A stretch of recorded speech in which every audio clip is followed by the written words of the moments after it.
Fedor is a great fighter. He's the #1 heavyweight in the world.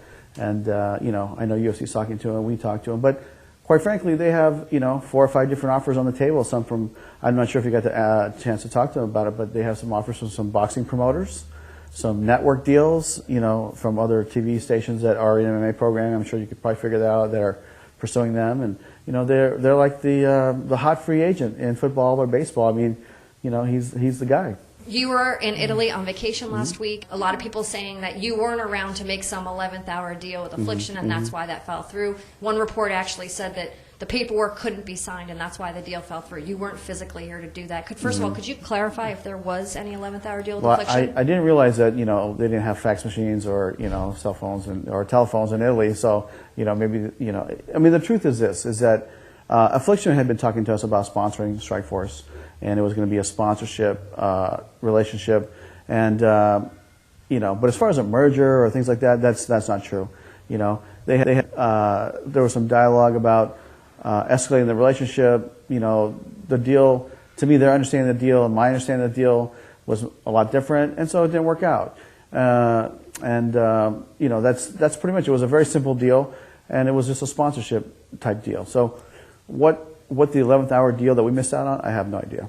The last 3 days of my vacation really was on the phone all the time, you know, with all the different parties involved, and you know, they were looking for a heavyweight, and you know, I said, well, you guys have Gilbert Yvel, you have Ben Rothwell, you have Paul Bonatello, and they wanted to have Brett Rogers fight. And I talked to Mike Riley, and I said, is he training at all? He said, very minimal, not. So basically, you know, you're giving up our heavyweight to go fight, you know, Fedor. You know, why would we do that? Because unless we had some type of rematch clause with Fedor for a future fight to fight Brett Rogers, we couldn't support that. So, you know, it's I'm sure that created a little animosity on their part. But you know, it's at the end of the day, it's why would we give one of our good heavyweights to put him in a fight where he'd probably be, you know, at a severe disadvantage, and then we have there's no recourse after that. It's basically, you know, we sold him out. You know, and we're not interested in doing that. Right now, what is your understanding with the Affliction contracts? Are they dead? As a promoter, can you approach these guys? What is your understanding of what you can do or can't do right now? Well, here's the one thing. I'm not sure about, you know, all the fighter contracts. The only fighter contracts I can speak on are the ones that we have, you know, because we entered into a contract, let's say with Babalu, way before Affliction. Affliction had to ask us for permission to enter into a contract with them. And we said yes, and so we let them go into a contract with Babalu, and I think that's, you know, I know that some of these fighters have contracts with Dreams, and some of them don't. Some have contracts with Sengoku, so, you know, so their contracts are all over the place. So I'm really not sure who has what. So it's basically asking as you go along. If there's someone you're interested in, you approach them now at this point. point. Well, you know, out of that whole roster, I'm not sure if we'll approach anybody else. You know, because, you know, it's, you know, I think we have a pretty sizable roster, and it's growing, and we're going to handpick the people we bring in. Okay. In terms of Affliction, they've come and gone. How does this really affect Strikeforce as a promotion, in your opinion? Well, I mean, it doesn't affect our promotional business at all. You know, the sponsorship, you know, we talked about them being a sponsor, but, you know, there'll be other sponsors.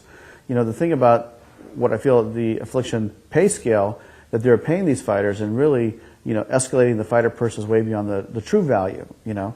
And I think sooner or later the natural laws of economics apply to all businesses, and it finally applied to, you know, Affliction, and so, you know, they, you know, are out of the business, and, you know, we're going to continue. I'm sure, you know, UFC is going to continue, Dream is going to continue, and, you know, people that do this, you know, as a core business are going to continue to do it and continue to be successful. If you were to get Fedor Emelianenko go into this co-promotion, you know, would you look towards getting more heavyweights in besides of what you have already in your stable to give him good competition? Well, you know, I think that we have, obviously we have Brett Rogers, who knocked out Arlovsky, you know, and I think that would be one of the, you know, obvious choices. And then the other fight is Alistair Overeem and Fedor have never fought, and I think that would be an amazing fight once Alistair heals up. And, you know, and then there's Fabricio Verdum. I don't think he and Fedor have fought yet. You know, I might be wrong. Maybe you guys know, but I don't think they fought yet. And I think that'd be an interesting fight. And, you know, there's I feel pretty confident we could give him 4 or 5 opponents that would make sense for him.